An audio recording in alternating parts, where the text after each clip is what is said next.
Guys, panibagong vlog, panibagong araw. Ito, partial po ito sa aking despedida party. Dapat po maliligo po kami ngayon, kaso maulan at hindi po maganda ang panahon. So, ang ginawa na lang po ay dito na lang po sa bahay ito. Nakasit up po yung malaking table. At ito din po ay mayroon po akong kanin, may kamuting kahoy pa po, hindi pa ito. Ang final po dito mamaya na mayroon po kaming litson. May litson po kami doon. Ready na po itong mga So kunti lang po kami.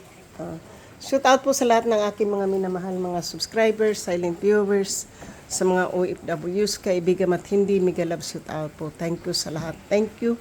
I love you, I love you.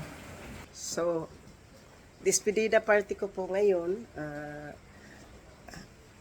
Nagbago po yung isip po ng aking pamangkin. Dapat po yung aanuhin ko lang po sana ngayon ay 3 manok yung kakatayin.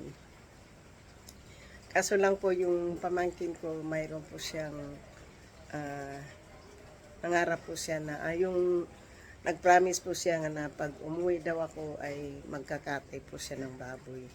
So ngayon na po kasi maliligo po sana kami ngayon doon sa malapit po doon sa cave. Kaso nga lang po ay hindi po matuloy dahil malakas po yung ulan. Siyempre yung mga tao, hindi naman mga bata yung naimbita ko, puro naman may mga senior citizen na. Dito na lang po sa bahay ang paghahanda. So yan po yung naghihintay na lang po ng litson. Siguro mga lunchtime po maluluto na po yun, dalhin na po yun dito. Pag ito na po tayo. So ito na po, siyempre magkonting dasal-dasal dito, may picture taken po. Yan po. Thank you so much. I love you po. Mamaya na lang. Tapos yung hindi pa po maganda pakiramdam ko. I love you.